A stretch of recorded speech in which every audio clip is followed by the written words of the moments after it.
Ya. Kira-kira untuk bagaimana mungkin bisa Ustadz sampaikan untuk bisa meru'yah diri kita sendiri agar kita selalu ingat beristighfar kepada Allah.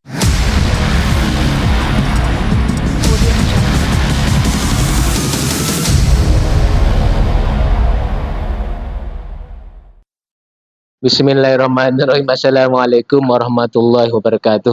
Waalaikumsalam warahmatullahi Alhamdulillahirabbil alamin.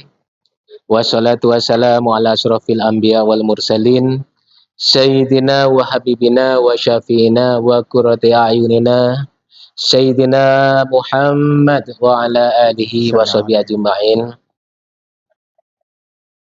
Qala rabbi shrah li sadri wa yassir li amri wahlul 'uqdatam min lisani yafqahu qawli. Wa qala wa nunazzilu minal qur'ani ma huwa syifaa'u wa rahmatul lil mu'minin. Alhamdulillah, pada kesempatan ini kita bisa menambah ilmu dengan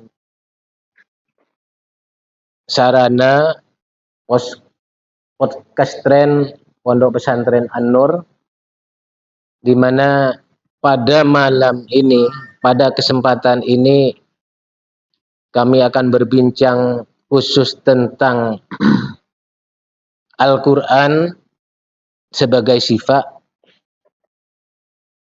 yang hal ini banyak masyarakat tidak mengetahui, bahkan kurang meyakini bahwa Al-Quran itu betul-betul sebagai sifat dan sebagai rasa sayang dari Allah Subhanahu wa Ta'ala. Maka untuk membahas ini kami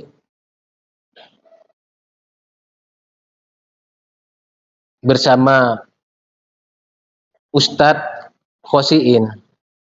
Beliau adalah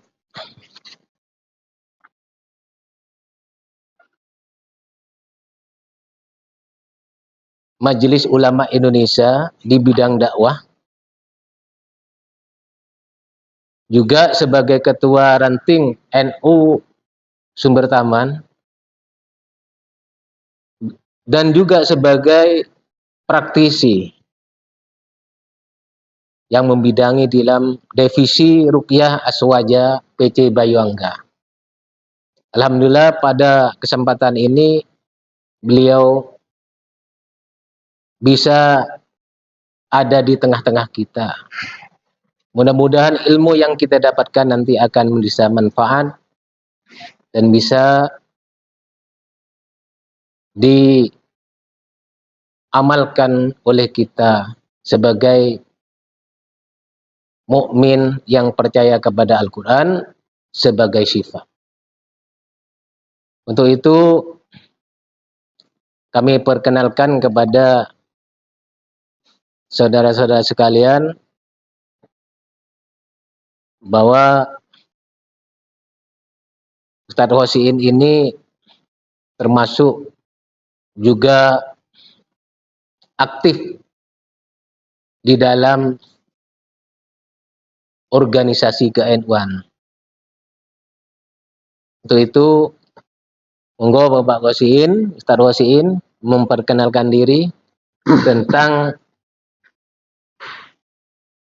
diri Ustadz Khosiin sendiri. Monggo. Assalamualaikum warahmatullahi wabarakatuh. Alhamdulillahirabbil alamin, wassalatu wassalamu ala asyrafil anbiya wa sayyidil mursalin sayyidina wa habibina wa syafi'ina wa qurrati a'yunina Muhammadin Allahumma sholli alaihi ibn Abdillah, la haula wala quwata illa billah. Amma ba'du, hadratil muhtaramin, para alim ulama, para asatidz, para masyayikh, utamanya masyayikh yang ada di lingkungan Pondok Pesantren An-Nur yang sangat kami muliakan, yang sangat kami ta'zimi. Tak lupa juga kepada semua para pemerhati dan juga pendengar dalam acara ini, dan tidak lupa juga pada pengatur acara, yaitu bagian bagian host ya, istilahnya itu ya, yang memanage acara ini yang sangat kami muliakan. Pertama-tama mari kita bersyukur pada Allah Subhanahu wa taala karena di malam ini kita masih diberi kesehatan, baik sehat batin ataupun sehat zahir, sehingga tidak henti-hentinya kita beribadah pada Allah Subhanahu wa taala, lebih-lebih di bulan yang sangat mulia ini, yaitu bulan Ramadan. Setelah kita melaksanakan buka bersama, sekaligus juga melaksanakan salat maghrib bersama, dilanjut dengan salat isya sekaligus dengan tarawih bersama. Tak lepas semuanya itu adalah rasa syukur kita pada Allah Subhanahu wa taala, sehingga kita selalu memanjatkan dan selalu menambahkan ketingkatan pada yang lebih tinggi atau pada peringkat ibadah-ibadah yang lebih mulia. Tak lepas ingin mendapat ridha Allah Subhanahu wa taala. Itu selaku kami sebagai apa istilahnya, undangan. Bahasa undangan ini tamu diundang. Kalau tak diundang mungkin tidak seresmi ini. Akan tetapi tujuan kita bertemu di malam ini tiada lain, pertama niat silaturahim, nomor dua niat mengaji dan mengkaji.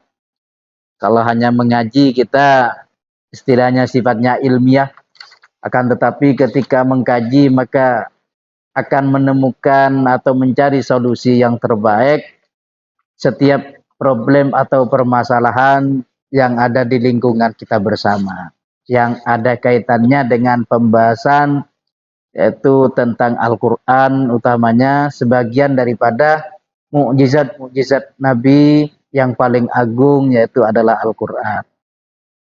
Dan kami perkenalkan, kami sendiri Muhammad Khashiin Abdul Latif, asli Sumber Taman, dan kami sekarang ya alhamdulillah masih bisa aktif di kegiatan-kegiatan organisasi yang sifatnya Islami, dan mudah-mudahan semuanya itu sangat manfaat, utamanya bagi kami sendiri dan juga selebihnya untuk semua umat Islam, dan mudah-mudahan kita tetap diberi kesehatan, Amin. utamanya untuk melaksanakan puasa di bulan Ramadan di tahun ini. Amin, amin ya rabbal alamin. Sementara itu perkenalan kami. Mungkin bisa dilanjut pada penyusun acara, pembawa acara untuk membahas apa yang akan dibincangkan nanti. Baiklah, bismillahirrahmanirrahim. Kita sebagai orang Islam yang beriman, tentunya Ustadz, Al-Quran adalah seperti yang disampaikan sebagai salah satu mukjizat Al-Quran, mukjizat yang diberikan kepada Nabi Muhammad SAW. Dikatakan bahwa Al-Quran itu sebagai sifat dan rahmat bagi orang-orang yang beriman. Wa nunazzilu minal Qur'ani ma huwa syifa wa rahmatul lil mu'minin. Di mana pada masa-masa sekarang ini, Ustaz,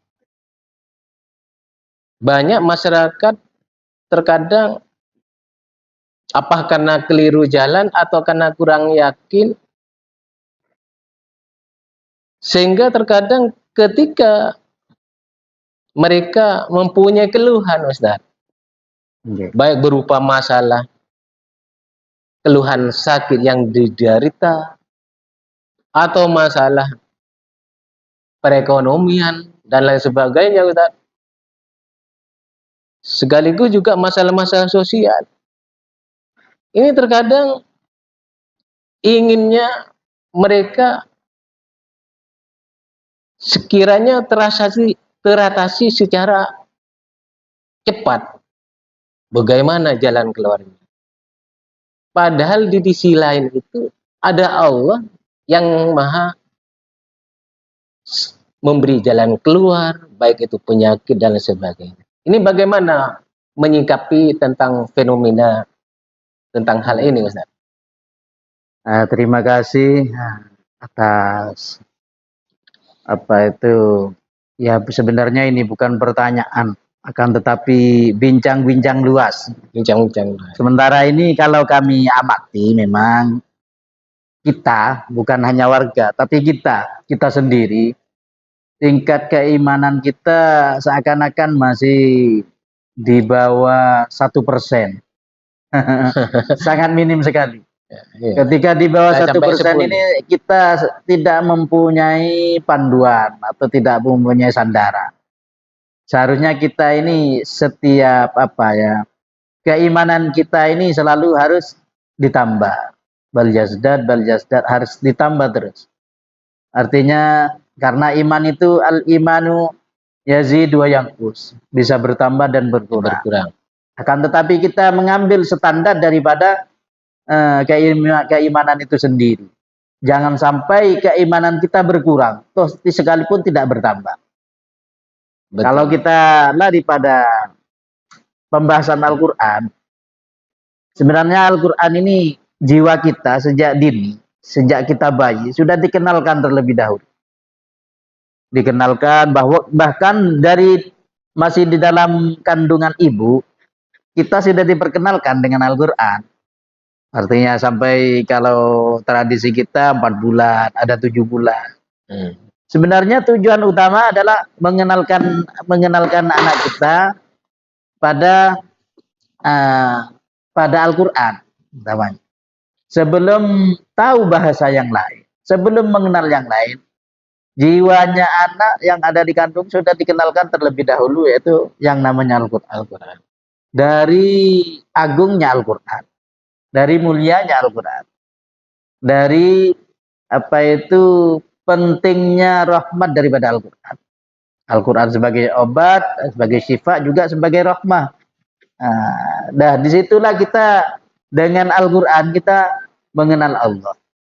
Tanpa adanya Al-Quran mungkin kita tidak kenal Allah. Ruh yang masih ada di dalam kandungan sudah dikenalkan dulu. Dikenalkan dulu ya. Sehingga ibunya lebih banyak ngaji, ibunya lebih banyak zikir. Itu tujuannya ya ibadah. Ibadah paling agung adalah mengenalkan jiwa kita mengenal Allah dengan melalui Al-Quran. Sehingga bagi ibu-ibu yang hamil, yang lebih paham terhadap kondisi bayi ataupun kondisi kandungan yang ada, ini lebih memasrahkan diri pada Allah dengan adanya membaca Al-Quran atau pembacaan-pembacaan yang lain, yang artinya anak sudah dikembalikan pada Allah sejak ada di kandung. Masih di dalam kandungan. Masih dalam kandungan sudah dianya seorang ibu ini. Anak saya kembalikan pada Allah. Betul. Saya pasrahkan pada Allah. Karena kita itu tidak punya kuasa lebih. Dia juga begitu. Artinya kalau kita kembali pada Al-Quran, bahwa kita sudah sejak nol, sejak dini, sejak awal, sudah diperkenalkan bahwa Al-Quran sudah menjiwai kita. Di antaranya. Sehingga kalau sudah keluar, artinya sudah bayi sudah keluar, ini Al-Quran sudah mulai diajarkan, baik itu bacaan atau metodenya. Tujuannya hanya satu, mendekatkan diri pada Allah dengan melalui Al-Quran. Akan tetapi ketika kita sudah menginjak masa remaja, terus dewasa, setelah dewasa berkeluarga, setelah itu punya tanggung jawab, punya beban, seakan-akan Al-Quran itu sudah mulai tidak dihiraukan. Seakan-akan sekedar bacaan biasa ya. Seakan-akan itu kita kenal hanya itu bacaan dan sebagai hal-hal yang menjadi rukun dalam sholat. Ada seakan-akan itu Al-Quran hanya sekedar apa ya, metodologi Metodologi. untuk kita bisa mencapai ibadah. Padahal lebih dari itu. Pada hakikatnya ini sudah lupa banyak. Karena ya mungkin faktor tanggung jawab, faktor beban. Ini juga mempengaruhi lunturnya jiwa kita jauh daripada Al-Quran. Sehingga Allah Ta'ala menguji kita ketika semuanya di jiwa kita ada luntur. Allah Ta'ala menguji dengan dia sering sedih, dia sering marah, dia juga sering mengalami hal-hal yang tidak wajar pada dirinya. Sehingga solusinya tetap kita larinya pada Al-Quran. Namun kita sadari bahwa Al-Quran sendiri adalah nanti kita akan kembali juga pada Al-Quran. Betul ya. Baik itu terapinya, pengobatan, juga solusi terakhirnya, zikirnya, akhirnya kembali juga pada Al-Quran. Jadi betul-betul Al-Quran itu sebagai syifa, sebagai rahmat ya. Sebagai rahmat. Ya. Namun kadang memang orang itu untuk melalui Al-Quran, ini kadang masih melalui proses-proses yang lain. Betul. Artinya proses yang lain kadang kita ada keluhan yang baik itu medis ataupun non medis, ini masih melalui proses yang lain. Artinya di pikiran kita bukan Al-Quran dulu yang ada, tapi bodrek atau dokter siapa gitu. Karena apa? Sudah ada ketergantungan. Bahkan kalau sudah tidak ada bodrek, kita bisa pergi ke dukun ya Ustaz. Nah, akhirnya kok kayaknya tidak ada reaksi daripada obat-obatan tadi atau dari dokter-dokter yang tertentu, sehingga dianya mungkin cari jalan lain, sehingga cari jalan lain yang mungkin agak sesat atau memang sesat, minta pada paranormal atau bisa dikatakan kalau bahasa kita yaitu bahasa dukun. Sehingga kata dukun itu sudah larinya bukan pada penyakit, larinya bisa-bisa pada proses atau sanggaan yang membingungkan. Bukan sanggaan yang dijelaskan, tapi membingungkan. Seperti, saya ini ada keluhan sudah berapa bulan ini Mbak Dukun. Oh, coba ke sini, duduk. Nah, ini saya jampi-jampi. Setelah jampi-jampi, dukunnya berpendapat, oh ini kena ini. Tapi dia tidak menjelaskan pelakunya. Ini kena ini. Dan pelakunya ini agak ini, tanpa menjelaskan. Kan membingungkan. Bahkan apalagi yang namanya dukun itu berkedok kiai atau berkedok ustadz atau bersurban. Ini kan juga tambah membingungkan. Membingungkan. Nah, sehingga jiwanya kita ini bukan menjadi obat ketika pergi ke dukun ataupun ya seperti tadi ada berkedok ini, tapi secara tidak langsung dia membuat masalah baru. Yang seharusnya bisa menyelesaikan masalah. Iya.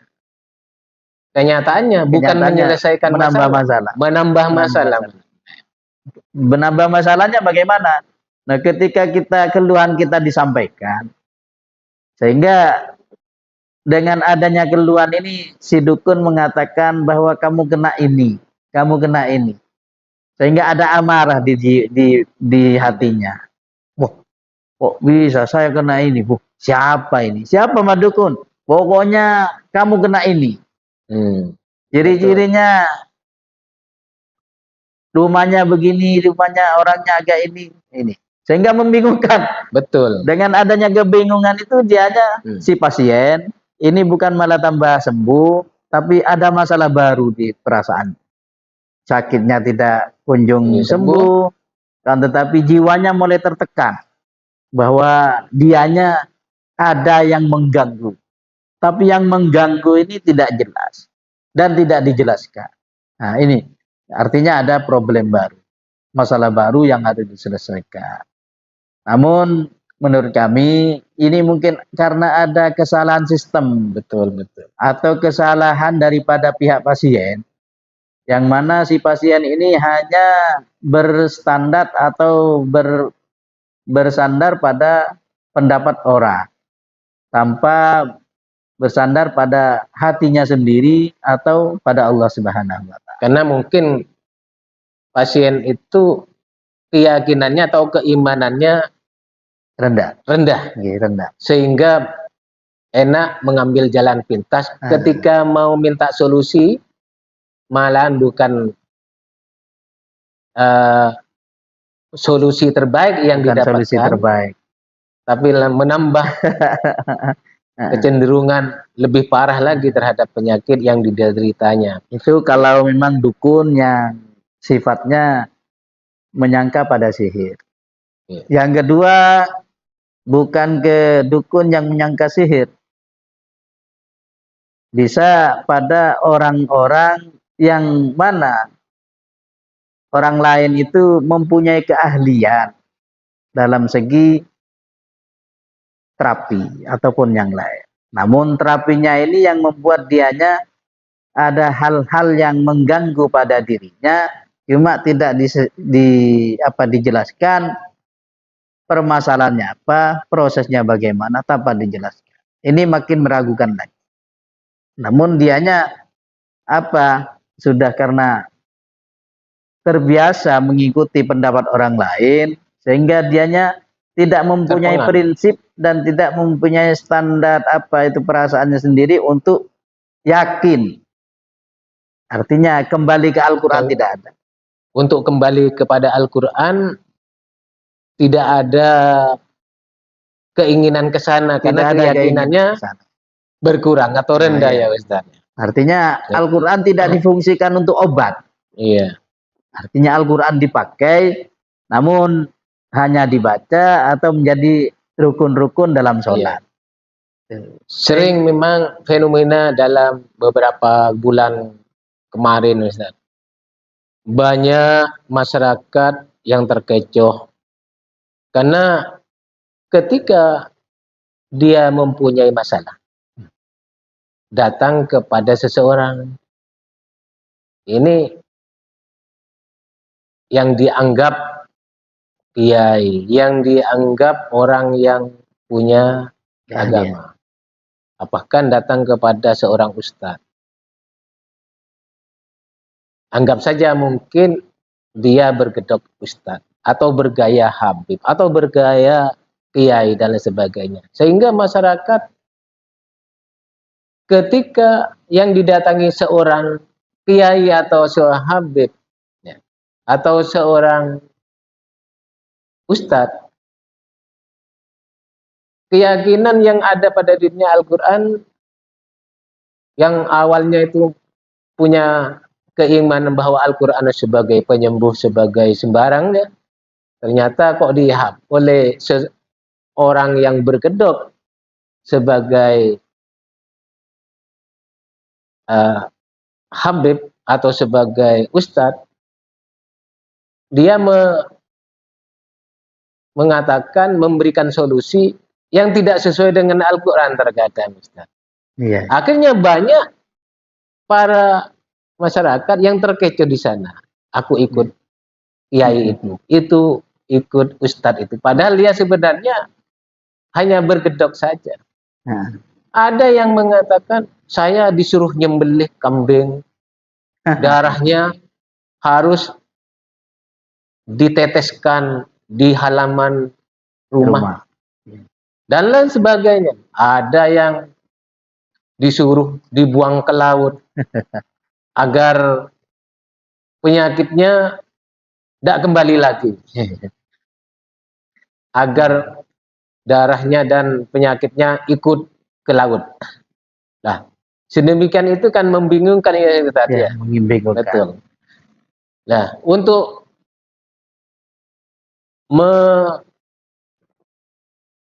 memperbaiki sistem semacam ini bagaimana? Mencari solusi-solusi, apa masyarakat itu perlu didatangi untuk diberi pengetahuan atau bagaimana, Ustaz? Ini yang mungkin perlu dibahas, Ustaz. Sebenarnya kalau menurut kami, masyarakat ini sudah memahami bahwa Al-Quran itu sebagai obat. Cuma sistem dan tata cara teorinya ini sebenarnya kan harus kita menyampaikan. Karena apa ya, kalau orang-orang ini biasanya harus tahu bahwa ini pengobatannya pakai Al-Quran. Ini pengobatannya tidak menggunakan Al-Quran. Artinya Betul. tidak mengembalikan penyakit ini pada Allah. Ini paling tidak jangan kita ikuti. Toh sekalipun itu tokoh utama ataupun dianya itu sudah dianggap guru sekalipun. Namun ketika keluar dari koridor yang ada, tidak mengembalikan penyakit ini pada si yang punya, pembuat atau yaitu Allah Ta'ala, Allah Subhanahu Wa Ta'ala, maka kita tinggalkan. Toh sekalipun itu sudah menurut kita sangat terpandang. Karena apa? Betul. Karena kalau hanya sebatas manusiawi, siapapun bisa. Dan siapapun bisa berperilaku seperti sebagaimana kiai ataupun tokoh-tokoh yang lain. Akan tetapi dalam segi bahasa, mestinya kita yang mengontrol diri bahwa ternyata pendapatnya orang ini kurang begitu baik. Artinya tidak mengembalikan penyakit kami pada Allah. Akan tetapi ketika kita berkunjung pada tokoh-tokoh tertentu bertujuan ingin barokah, ingin minta doa, minta air supaya Allah Ta'ala bisa menyembuhkan penyakit kami, itu sudah baik. Seharusnya seperti itu. Betul. Tidak berprasangka yang lain-lain, tidak berpendapat tentang penyakitnya, sehingga kiai atau tokoh-tokoh itu menyampaikan, kamu banyak berzikir, kamu lebih dekat lagi pada Allah, sehingga penyakitnya kamu ini disebabkan dari perilaku perbuatan kamu sendiri, karena Allah Ta'ala memberi penyakit itu akibatnya atau asalnya memang dari dirimu sendiri. Ayo kita kembali pada Allah. Sebaiknya seperti itu.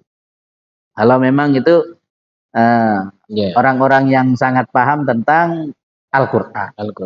Namun ketika berpaling daripada Al-Quran atau berpaling daripada Allah Subhanahu Wa Ta'ala, maka jangan kita ikuti. Paling tidak seperti itu. Karena sementara ini penyakit yang kami lihat di lingkungan atau di masyarakat, yang banyak itu memang sebab akibat daripada orang itu. Sebab akibat ya. Sebab dan akibat daripada manusia yang ada. Utamanya seperti kita lah. Kita bisa sakit perut mungkin dalam segi makannya kita ceroboh. Makannya kita tidak teratur. Kita makan tidak begitu menikmati makanan. Ini juga bermasalah, kan ya? Meskipun makanan enak, tapi cuma kita tidak menikmati makanan yang ada. Pikiran kita kemana-mana. Akhirnya tidak jadi daging. Sehingga tidak jadi daging. Yang ada sehingga psikis, penyebabnya lambung. Betul. Itu akibat atau sebab dianya kurang begitu berakhlak ketika kita makan dan minum. Betul. Jadi Al-Quran sudah menyampaikan dan sudah menjelaskan kriteria kita sebagai orang mukmin. Jadi semua penyakit yang ada itu memang diakibatkan daripada ulah orang itu sendiri.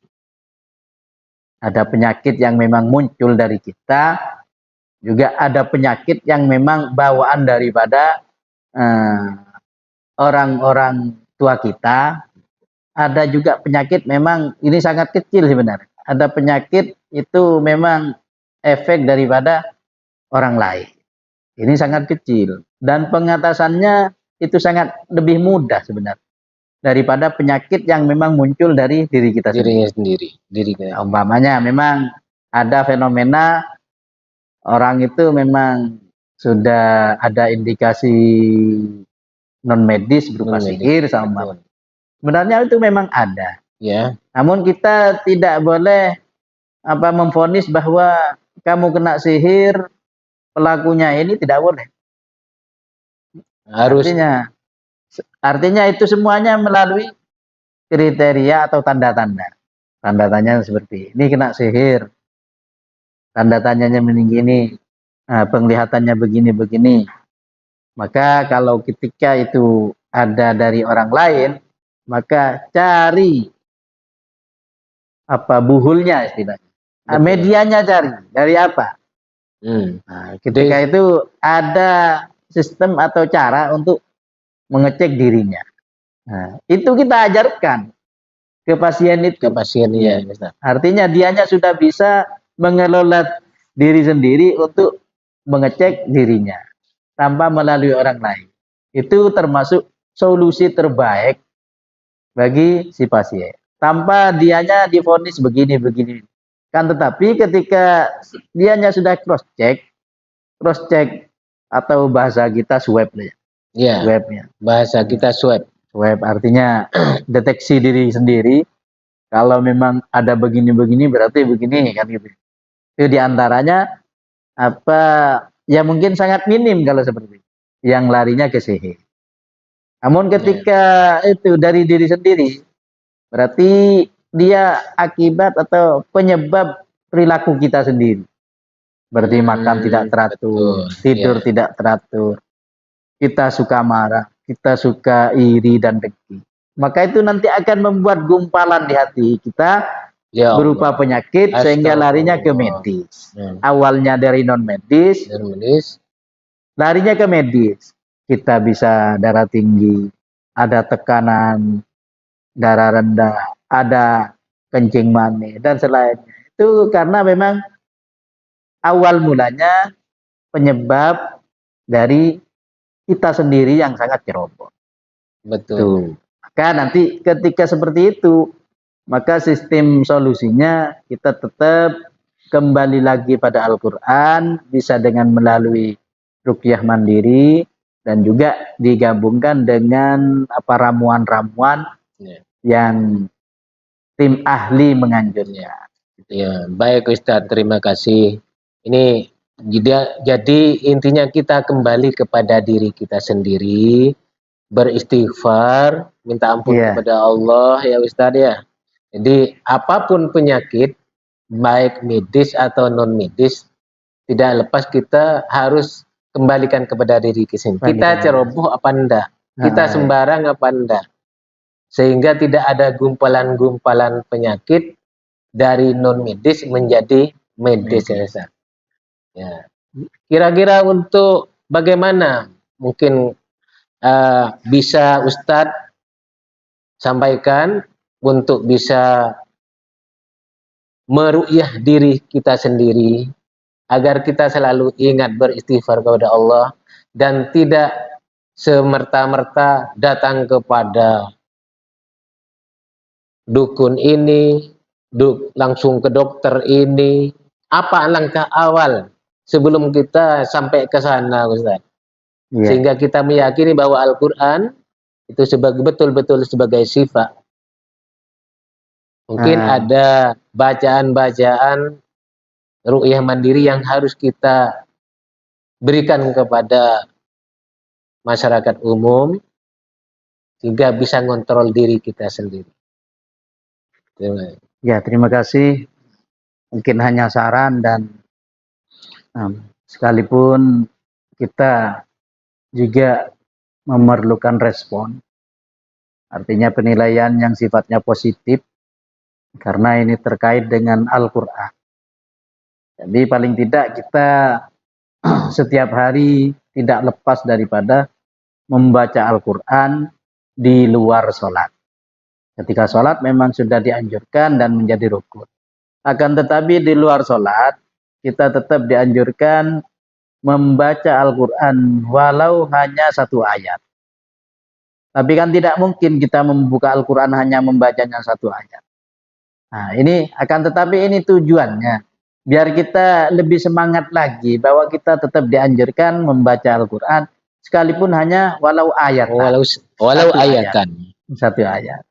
Namun kita kan tidak mungkin membaca satu ayat, hanya membuka Betul. Al-Quran. Paling tidak itu kita satu makro, ataupun ya bisa 2 ayat lah. Apalagi di dalam bulan Ramadan Nah, ini, apalagi Ustaz. kesempatan kita di bulan Ramadan, ini kita lebih perbanyak lagi membaca Al-Quran. Karena apa? Al-Quran itu sudah syifa, sudah menjadi hak paten bahwa Al-Quran sebagai obat. Wa nunazzilu minal Qur'ani ma huwa syifa. Al-Quran sebagai obat. Baik obat itu terkait dengan keluhan kita, atau obat pembuka hal-hal yang masih tertutup. Juga Al-Quran sebagai hidayah ketika kita masih belum mendapatkan hidayah. Pernah ketika sahabat Nabi ditanya oleh seseorang, kalau tidak salah itu Ibnu Mas'ud, ditanya, wahai sahabat Rasul, saya selama ini mendapat keluhan yang luar biasa, sehingga kami seakan-akan hampir putus asa. Dan kami hampir tidak mengenal kami sendiri. Sehingga arahan daripada sahabat Ibnu Mas'ud disampaikan, Iqra'ul Qur'an, bacalah Al-Quran. Akhirnya seseorang tadi melaksanakan apa yang menjadi arahan daripada sahabat tersebut. Ketika beberapa hari dia hadir ke sahabat Ibnu Mas'ud, disampaikan, Alhamdulillah, dengan saran Anda, kami semenjak membaca Al-Quran, hati kami tenang, kondisi kami semakin sehat. Terima kasih atas sarannya. Ini menunjukkan bahwa Al-Quran itu juga membantu proses penyembuhan penyakit kita, baik di tubuh kita ataupun di jiwa kita. Sehingga kita tetap dianjurkan untuk membaca Al-Quran setiap hari. Namun untuk mempermudah kita untuk bisa membaca Al-Quran, disarankan kita tetap setiap hari tidak lepas daripada Al-Quran. Paling tidak pagi dan sore kita sudah menyediakan, artinya membuat bacaan-bacaan yang sekiranya kita terbiasa dan istiqomah. Seperti bacaan ruqyah standar, seperti Qul huwallahu ahad, Qul a'udzu birabbil falaq, Qul a'udzu birabbin nas, dan ditambahi dengan pembacaan ayatul kursi. Nah, ini empat surat ini sudah menjadi benteng kita, benteng hati kita, dan juga meminta pada Allah untuk dijaga kondisi kita. Itu diantara. Jadi itu sudah sangat standar. Artinya bahasa standar ini tidak terlalu banyak dan tidak terlalu sedikit. Sehingga sudah 3 ayat ini, Qul huwallahu ahad, 3 surat. Qul a'udzu birabbil falaq. Ini semuanya perbentengan. Perbentengan hati kita, perbentengan jiwa kita, bahkan perbentengan untuk keluarga kita. Sehingga dijauhkan dari mara bahaya, utamanya hal-hal yang tidak kita senangi, baik keluarga ataupun rumah-rumah kita. Itu cuma saran dari kami. Akan tetapi untuk lebih jelasnya, mungkin konsultasinya nanti bisa pada tim ahli, baik ahli dalam Al-Quran, ahli dalam menyampaikan materi-materi tentang pengobatan dengan Al-Quran, ataupun bisa melalui praktisi-praktisi yang sangat paham tentang solusi menghilangkan keluhan-keluhan Anda. Itu mungkin dari kami. Terima kasih Ustadz. Alhamdulillah, sampai jam sudah setengah jam lebih kita melewati dengan pembahasan-pembahasan. Mudah-mudahan pembahasan dari awal, pencerahan dari awal, solusi kita terhadap apa yang masalah-masalah yang terjadi pada kita, mudah-mudahan bisa kita mengambil hikmah dan bisa mengambil Amin. pelajaran untuk kita kembali kepada Al-Quran sebagai sifat, sehingga fenomena dari dukun, fenomena masyarakat yang ingin pergi ke dukun terus, ingin pergi ke dokter terus, tidak sembuh-sembuh, ingin pergi kayak ini, sudah tahu bagaimana caranya untuk mengembalikan keluhan-keluhan yang dideritanya itu kepada Yang Maha Pencipta. Terima kasih, sampai sini saja pembahasan kita, mudah-mudahan diridhai oleh Allah Subhanahu wa taala. Amin amin ya Rabb. Dari saya sebagai penata acara, sebagai host, kurang lebihnya minta maaf. Assalamualaikum warahmatullahi wabarakatuh. Waalaikumsalam warahmatullahi